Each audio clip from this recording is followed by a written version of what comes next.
Happy 4th of July. A guten Erev Shabbos. What a beautiful day. What a blessing to live in this country, the United States of America. God bless America. We just came from downtown. We were at Faneuil Hall, then we went to the original State House. You think about the Boston Massacre in 1770 and the inauguration of the State House only a little bit after that.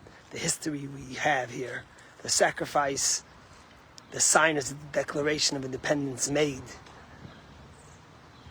to give us a country that was freedom to celebrate our faith, our religion.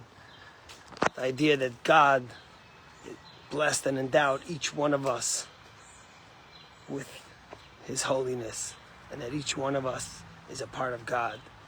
Something so beautiful. I wanted to share something from the Torah portion, maybe connected in some sort of way, but you know, it's interesting. One of the most remarkable stories you read about in the Torah, something that's so perplexing, I already spoke about it once this week, is the story of Moses and the hitting the rock, right? God tells Moses to speak to the rock, and Moses doesn't speak to the rock, he hits the rock. And the question, of course, is, for that, Moses should get punished, the leader of the Jewish people, who took them out of Egypt, who split the sea for them, who nurtured them for 40 years in the desert. And secondly, what's wrong with hitting the rock? Who says you have to speak to the rock? Does the rock have feelings? What's the difference?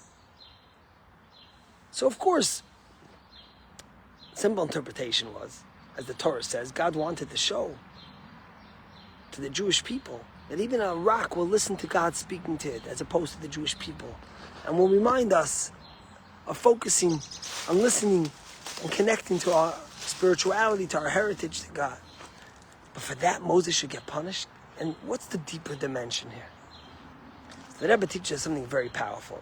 You see, when Moses is about to pass away, what does Moses say to the Jewish people? Ata hareis ladas ki Hashem hu Elokim ein od mavado. Moses says, which we say before we take out the Torah on every Shabbos, you have shown it to be ladas, in our knowledge and that which we understand, ki Hashem hu Elokim, there's God absolute, ein od mavado, there is nothing but godliness. Moses lived in an alternate reality, in a reality of truth where God was everything, where he saw and felt God. It was something that was das by him. It was something that would apply to who Moshe Rabbeinu was. Think about how Moses did. When Moses came to Pharaoh, Moses used the force of God's supernatural miracles for everything to happen. He didn't speak to Pharaoh, so to speak. He hid him. He gave him the plagues.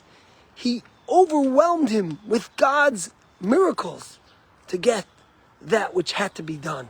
That's what happened by the splitting of the sea. And that's what happened throughout the 40 years that the Jewish people were in the desert. They had the manna from heaven.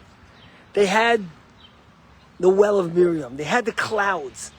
Everything was in a way where God was revealed. Ata hareis ladas ki Hashem hu Elokim ein od mavado. There was God, an absolute God. But you see, the way God wanted this world to be wasn't just that our relationship and our connection to our Judaism is in a way where it's forced upon us, where it's supernatural, where the miracle is so great and so overwhelming that there's no other option. A way of, so to speak, hitting, where we hid our materialism and where we subjugate it. God wanted us to speak to it. You see, when you speak to someone, you give them to understand, you explain, you let them internalize it. We're not where you subjugate that which is material, that which doesn't want to agree, and you force it on there. But you do it in a way where you speak to it and it internalizes it and it gets to do it. It's a much longer way. It's a way that maybe you don't get to see the godliness in the same way. You don't see the miracles, but it's in a way where you internalize it, and the material and the physical world is able to tolerate it. Moshe was a leader. The way Moshe led was through striking. It's a metaphor. It's a metaphor for Moshe's superpower, supernatural holiness and spirituality. But when the Jews went into Israel, it was time for Joshua to take over. Someone that could speak to the stone. The stone being our physical, material that wasn't so inclined to be spiritual, to be uplifted, to be connected. It was time for the hitting to finish and the speaking to begin. So really, it wasn't a punishment. It was a time for a different leader, a stage for a leader that was able to speak, was able to be in tones that weren't so absolute, weren't so this way or no way. It was something that could lift up. You know, I think about the debates that go on today in America, the arguments, the fighting, the disagreements in Israel, and sometimes you wonder if it's time that we stop using the stick and start using the speech. Start explaining, start talking, letting others understand the depth of what we might think, of what spirituality is, of what Israel is. And we hope that when you do that, you're able to lift them up in a way that is atahares ladas.